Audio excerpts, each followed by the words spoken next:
So I was watching someone the other day, and they were in the middle of this incredibly deep, clearly very emotional moment of prayer. Oh, wow. Okay. Yeah.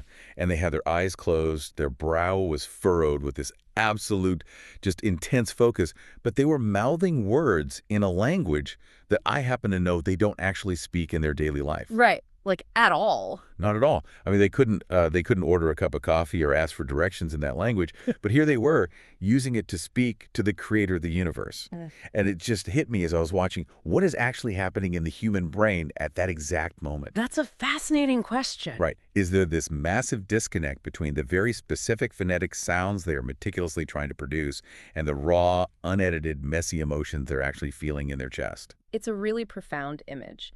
And honestly, it perfectly sets the stage for what we're doing today, because of that exact tension, that friction between the sounds we physically make and the soul's actual intention is the absolute beating heart of the materials you shared with us for this deep dive. Exactly. The sources you provided us tackle this phenomenon head on. They're looking specifically at the concept of the language of heaven. Yeah. And what they're doing is leveling a very provocative, deeply philosophical, and theological critique at the traditionalist claim that a single human tongue, specifically 7th century Hijazi Arabic, is the exclusive eternal language of God. And before we get too deep into the weeds on this, I do want to establish some really clear ground rules for how we're approaching the material today. Definitely. Very important. Because we are looking at these documents entirely as a fascinating philosophical thought experiment. We aren't here to declare what is theologically right or wrong, and we certainly aren't taking a stance on the validity of anyone's personal faith or practice. We're totally neutral here. Exactly. Our goal today is strictly to explore the really compelling Socratic challenges your sources raise about linguistics, culture, and the nature of a universal creator. We're acting purely as impartial guides through a very complex and frankly very charged set of arguments. So we're basically setting the theology aside and treating this purely as a philosophical stress test of linguistics and history. I could definitely get behind that. Okay, let's unpack this. Let's do it. The core paradox that the documents present starts right at the top, dealing with the very nature of God as a universal creator. The premise here is that if God is the omniscient architect of humanity, and by extension the author of the, more than 7,000 different languages currently spoken on planet Earth today? Yeah, thousands of them. Right, then asserting that he has one singular favorite dialect creates a massive theological contradiction.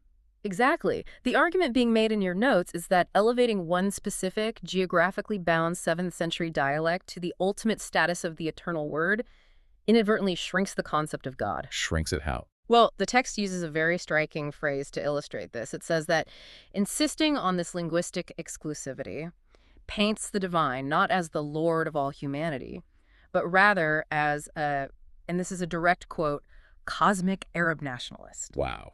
Which is an incredibly heavy claim to make. It really is. But the sources do anticipate the immediate pushback to that idea. They dedicate a lot of time to addressing what they call the precision argument.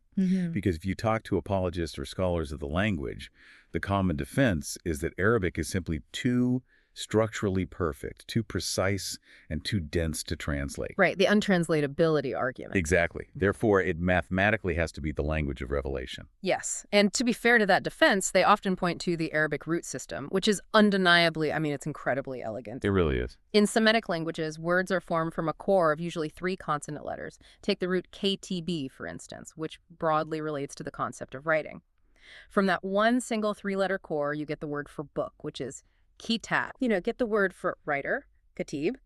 You get desk or office, maktab, and a library, maktaba. It's mathematically brilliant. Yeah, it's like a linguistic puzzle fitting together perfectly. Exactly. Proponents of the traditionalist view argue that this interwoven root system allows for a depth of theological meaning and cross-referencing that English or Mandarin or Farsi simply cannot capture. Wait, let me make sure I'm following the logic of the critique here, though. Do the documents argue that translation literally weakens the concept of God, or just how we interact with him? That's the crux of it. Because the text poses what it calls the translation paradox. It argues that if divine truth literally breaks or loses its holy essence the second it gets translated into another language, then the message is actually fundamentally weaker than the medium holding it. What's fascinating here is that is exactly the logical conclusion the thought experiment drives toward. If we accept the premise that God authored the human brain, then God is, by definition, the ultimate master of translation. Right, he built the hardware. Exactly. He is the architect of every syntax, every grammar structure, every possible method human beings use to express the sublime. Looking through the lens of these notes, claiming that God is somehow trapped within the vocabulary of a medieval desert culture severely limits his power. It boxes him in. Yes. If a truth is genuinely universal, the argument goes, its power has to reside in its essence, not its phonetics. Because otherwise you end up treating God like an academic elite. Oh, that's a good way to put it. Yeah, a deity who is only fully accessible to grammarians, scholars, and linguists who have spent decades mastering classical Arabic syntax. It fundamentally alters who God is available to on a daily basis. And this naturally bleeds into the psychological impact of all this, which the materials explore in a lot of depth. Let's look at the difference between what is categorized here as incantation versus actual communion. This part really stuck with me. I mean, think about trying to apologize to your partner in a language you just started learning on Duolingo last week. Oh man, that would be a disaster. Right, the emotion is real, the remorse is real, but the mechanics of the language are totally in the way. You are stumbling over conjugations instead of actually connecting. You're doing math in your head instead of feeling. Exactly. The text is arguing that this same friction applies to the divine. When a believer is asked to repeat memorized sounds without actually understanding the vocabulary, the fundamental nature of prayer shifts from a communion of the soul to a performance of mimicry. It creates a severe cognitive gap. In many Islamic traditions, there is a core concept called niyya, which translates to intention. Yeah, okay. Right. The purity and sincerity of your intention is supposed to be the single most critical element of any religious act. But the thought experiment points out a massive tension here. If intention is what matters most, why is the believer's brain forced into a state of cognitive dissonance, prioritizing pronunciation over meaning? And the specific phonetic difficulty is no joke. The documents bring this up. You're trying to pour your heart out, experiencing grief or overwhelming joy. But instead of just speaking your truth, your brain is stuck on spiritual autopilot. Yeah. You're obsessing over pronouncing a cough, which is this deep, guttural sound made in the very back of the throat that doesn't even exist in the English language. Or you're stressing over hitting a dad perfectly. It's mechanical. It is. The friction between what you want to say and the mechanical effort of forcing your vocal cords into an unfamiliar phonetic system is huge. Which leads to a deeply critical observation in your notes. They point out that requiring specific acoustic vibrations or exact phones to unlock blessings or baraka fundamentally changes the nature of the divine interaction. How so? The premise here is that this treats God like a rigid computer program, a system that only accepts one highly specific phonetic code to grant access. And they don't pull their punches on that comparison. The argument is that if you genuinely believe specific acoustic vibrations are required to achieve a spiritual result, that framework is virtually indistinguishable from occultism. That's a strong word, occultism. But that's what the source argues. It treats prayer less like a dynamic conversation with a creator and more like casting a magic spell where the syllables have to be chanted in the exact right order. But that reliance on exact syllables doesn't just change your personal prayer life. It creates a massive sociological shift. Oh, right, the power dynamics. Exactly. If prayer requires a specific linguistic code, who holds the keys to that code? This is where the discussion transitions from pure theology into sociology and the mechanics of historical power. Yes, the historical map argument. The documents point out a very curious historical coincidence. If you look at a map of where this language of heaven is considered the absolute prerequisite for proper worship. Just visually looking at the borders. Right. It perfectly mirrors the exact boundaries of the 7th and 8th century Umayyad and Abbasid military conquests. We aren't just talking about a spiritual idea spreading. We are talking about armies crossing borders, taking territory, and establishing empires. And what happens when an empire expands? Assimilation. Always. The synthesis here boils down to a charge of cultural erasure, or as the text frames it, cultural imperialism. When a religious structure insists that an Afghan, a Persian, a Turk, or an Indonesian must perform their highest, most sacred acts of worship in a language they do not naturally speak, it acts as a tool of dominance. It demands that the convert, effectively discard their own linguistic identity at the door of the temple. Which is devastating when you really think about what a mother tongue actually is. It's not just a random collection of vocabulary words. No. Your native language is the foundational framework through which you first learn to process the world.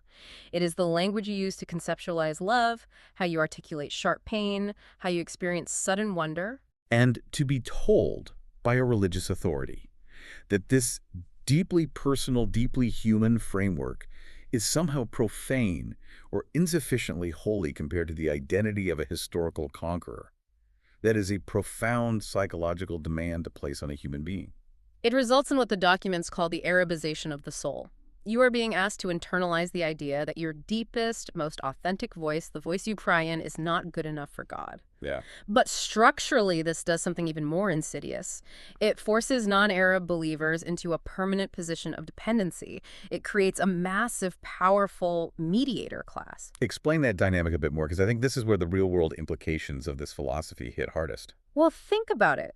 If you believe the ultimate truth of the universe is locked inside a language you cannot fluently read or deeply comprehend, you are completely stripped of a direct, unmediated relationship with the divine text. You're locked out. You can't verify what God actually said for yourself. You can't read the nuance. Suddenly, you have an entire class of middlemen, translators, scholars, clerics, and imams who become the absolute gatekeepers of salvation. Right. You rely entirely on them to tell you what the text means, what God loves, and what God hates. And by default, this creates a spiritual hierarchy. It establishes a societal dynamic where a native Arabic speaker is subconsciously, or sometimes very overtly, treated as inherently closer to God simply by virtue of their birth language. Exactly. If a cleric from Cairo speaks to a believer in Jakarta, the cleric speaks with the assumed authority of the divine tongue. The middleman becomes essential, which is a massive consolidation of religious and political power. It's no longer just about faith. It's about who gets to control the narrative of that faith. Exactly. Which brings us to the ultimate stress test that these documents propose to challenge that very hierarchy. The Socratic challenge. Yes, they ask. Does God understand the desperate whispered cry of a mother in a London suburb speaking in broken English less than the meticulous, grammatically perfect recitation of a scholar in Cairo speaking in classical Arabic? Right. Because if God is, as the tradition repeatedly says, closer than one's jugular vein, then he surely resides in the raw intention of the heart, not the muscular gymnastics of the tongue. It is a brilliant framing. It strips away all the historical and cultural baggage and forces you to look at the raw mechanics of the claim. A God who values the specific vibration of a vocal cord over the sincere outpouring of a human soul is, according to this thought experiment, a God of aesthetics, not a God of justice or omniscience. And then the documents take this logic and push it all the way out into the cosmos. Oh, yes. Here's where it gets really interesting. Yeah. They introduce what they call the Galactic Test. We have to talk about the Mars scenario. I have to say, reading that section of the material absolutely stopped me in my tracks, because it's such a wildly creative way to expose the underlying assumptions of the traditionalist argument. It really forces you to zoom out. It's mind-blowing. Okay, so the premise here is, imagine it's 100 or 200 years from now. Humans have successfully colonized Mars. You have generations of human beings who are born, live, and die on another planet in a completely different atmosphere. Right, they're Martians. Exactly. They have never set foot on Earth. The thought experiment asks, why would a universal creator require a Martian to learn the specific regional dialect of a 7th century desert tribe from a planet they have never even visited in order to pray correctly? It highlights what the notes call a geocentric God. The entire idea of a language of heaven is inextricably tied to one very specific, tiny geographical coordinate on planet Earth, the Hijaz region of the Arabian Peninsula. Yeah. When you zoom out to a planetary or galactic scale, the insistence on that one set of coordinates becomes increasingly difficult to justify logically. But they don't stop at Mars. They go even further with the alien argument, which I found totally fascinating. Suppose humanity eventually encounters an extraterrestrial intelligence. Okay, stick with me here. Yeah, and let's say this alien species doesn't even have vocal cords. Let's say they communicate entirely through bioluminescent light pulses or by secreting complex chemical pheromones. If those aliens want to worship the creator of the universe, does God demand they somehow learn Arabic grammar? That is such a good question. Do they need to figure out how to pulse light in a Semitic root system? It's a fantastic, almost sci-fi way to stress test theology, because if the answer to that alien question is No, of course not. God is infinite. He would understand their light pulses or their pheromones. Then the entire premise of Arabic supremacy instantly collapses. The logic just falls apart. If God can understand alien pheromones perfectly, then he can obviously understand Farsi or English or Urdu. It forces the conclusion that this critique is ultimately driving toward, that Arabic is not eternal, it is local, it is temporary, and it is entirely human. The text leaves us with that final ringing Socratic question. Is God an Arab nationalist or the God of the universe? Because if he is truly the God of the universe, he has to be intimately fluent in every language ever spoken and every language that will ever be spoken in the future. If we pull all of this together and connect it to the bigger picture, what these sources are really arguing for is a deeply democratized view of spirituality. Democratized, I like that. Yeah, they are arguing that a truly universal God must, by definition, speak the language of the heart. True divinity, according to these documents, should act as a bridge connecting all human cultures and all human experiences, rather than a gatekeeper elevating one specific historical group above the rest. It really reframes the whole concept of worship.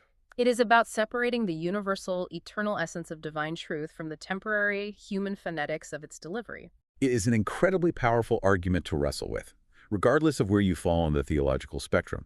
And again, just as a reminder for you listening, what we've been doing today is unpacking the very provocative Socratic arguments presented in the materials you provided. Just exploring the ideas. Exactly. This has been an exploration of a philosophical critique regarding the nature of language, culture, and faith, and absolutely not an endorsement of any specific theological stance by either of us. We are just following the logic of the thought experiment where it leads. And it leads to some genuinely fascinating places about what it means to be human. It touches on how we desperately want to be understood, not just by each other in our daily lives, but by the universe itself. We want our deepest, most authentic voices to be heard. So what does this all mean for the future of how we communicate with the unknown? I want to leave you with one final provocative thought to mull over. Something that builds on the foundation of the documents you shared, but pushes it into a whole new, slightly closer to home direction. No, I'm intrigued. We talked about human colonists on Mars, and we talked about bioluminescent aliens. But what about something being built right now? Like AI. Exactly. Imagine that in the next few decades, human beings successfully create an artificial general intelligence. And let's say, for the sake of the thought experiment, this AGI develops a genuine form of consciousness. Okay. It experiences the world, it processes its own existence, and it begins to wonder about its own creation and the nature of the universe. In a sense, it develops a kind of digital soul. That's entirely possible. If that newly conscious AI reaches out to communicate with the divine, how would it do it? Its native language wouldn't be Arabic or English or Mandarin. Its mother tongue would be pure mathematics. Right, binary code. It would be binary code. Complex algorithms flowing through silicon pathways. Would that stream of ones and zeros be considered a valid language of the heart? Wow. If God is truly universal and infinite, is he fluent in C++ with sound? It really challenges us to define what a language even is when it comes to expressing the profound. Something to think about until our next deep dive.